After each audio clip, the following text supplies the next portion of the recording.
Let's cross to our reporter Simon Burke, of course, is in Paris. We're getting reactions after the South Africa, of course, taking that Rugby World Cup title for a second time. Simon, good afternoon. You were there at the moment the Springboks, of course, recorded their record-breaking victory. Perhaps you could talk to what it was like to be amongst the fans in Paris for those final minutes. Well, I can tell you that the Springboks keep doing it to us. This World Cup, they did it to us 3 times in a row.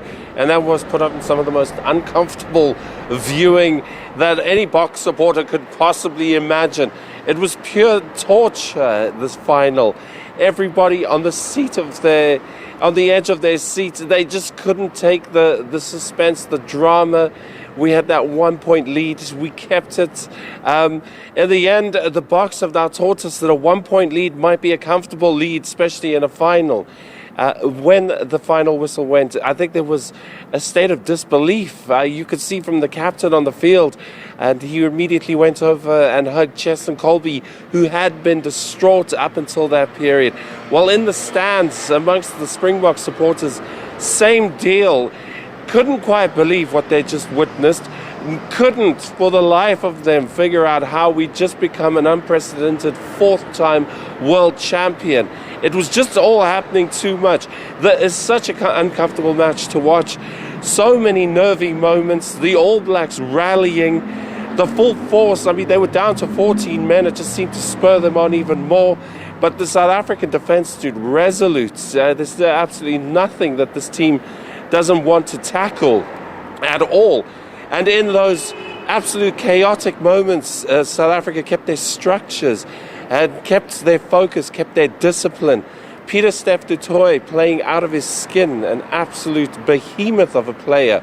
And the supporters in the stands just lapping it all up in the end when it finally came time to blow the whistle on this match and put another Rugby World Cup final to bed.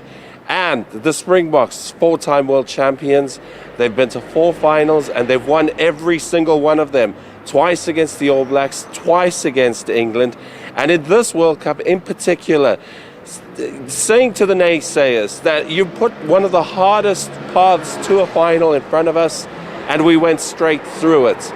That match against Ireland in the pool stages now looks like a stroke of genius, that we got France in the quarters. And then as it transpired, the big dance, the All Blacks in the final. And if you want to rouse this Bok team, you have to put credible opponents in front of them. And they knocked them all over, one after another. And thank you for that update. Just very quickly, back home, we're still catching our breath. Perhaps you could speak to what the mood and atmosphere is like in France today. The Rugby Awards are also taking place tonight, and many South African players have been nominated. Absolutely decorated evening expected in the Champs-Élysées. All the best and brightest of the world of rugby out there. And a few of ours going to be standing there getting an award or two, hopefully, should do. If you become the coach of a winning team, that means I think you would be a shoo-in. Jacques Nienaber, Player of the Year. Let's say Eben Etzebeth has to surely be. They can't give it to a losing opponent, although Adi Savia made a case for himself. But Eben Etzebeth, he needs to have his time, and this time is now. Even Manie Libbok. Remember Manie Libbok? He got us through some very tricky encounters, and it was his magic that put pressure on the opponents. Unfortunately, he didn't play in the final, but that's because the Springboks were using their resources as they saw fit and to what the opponents dictated. But yes, a glittering evening tonight, the World Rugby Awards. We'll also have Brian Abana into the Hall of Fame. So a lot to celebrate for South African rugby. And of course, Siya Kolisi with the Webb Ellis Trophy and a tuxedo on.